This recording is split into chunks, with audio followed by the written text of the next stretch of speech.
I think they're intrinsically linked. If you talk about Islam, Mm-hmm. I think it's very hard for me to pull the two apart from each other, Absolutely. because I feel, or at least like, the way I've been taught religion has been from a place of like religion is a conduit of justice and peace. Mm-hmm. Um, so that's why I can't see the two separate. I feel like there are so many practices that I have got from religion and faith Mm-hmm. that dictate the kind of stuff I do. Yeah.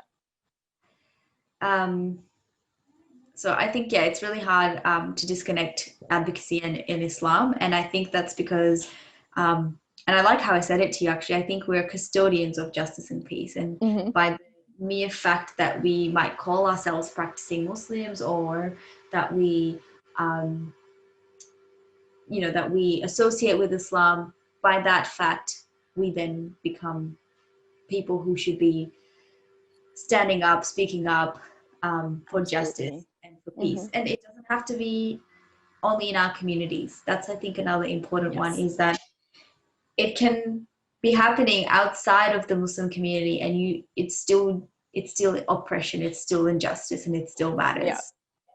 And it's still something that's sort of, it falls on you to kind of speak out about or defend, regardless of what community it is, right?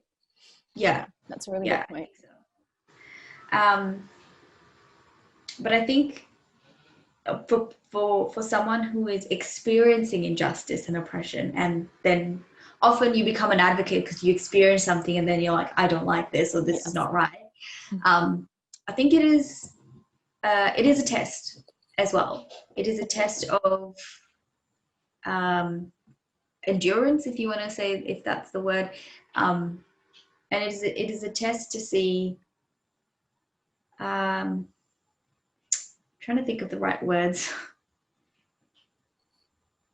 I think it's a test of perseverance as well. Mm-hmm. Um, but we know that we are tested in different ways, or that is the belief, that we're tested in different ways in Mm-hmm. this world. Yeah.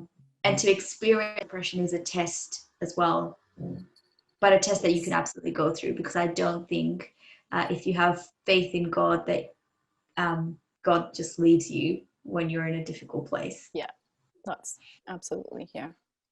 And I think if you're someone who becomes an advocate, you get to a place where you can speak about an issue against injustice. That too is a test. Is what do you do with this knowledge and this privilege? Mm-hmm. Knowledge Yeah. is privilege, I would say, in some ways. Absolutely. What do you do with it then? Mm-hmm. Yeah. So yeah, I think it's really important to recognize that we're taught to be advocates through Islam. Mm-hmm. Absolutely. Because I think when we talked about it, we said that religion is not just performative. It's not just prayers, or, I mean, obviously a really important part of it. And then, but if, I guess, your prayers don't lead you or sort of affect your actions in a positive way, I think you do have to sort of realign, or, refocus what your worship is doing, because your worship should make you a better person, and in turn, being a good person should improve your worship. And it's sort of it's a cycle, right? And you need to embody sort of those values that you believe in, or that you've been taught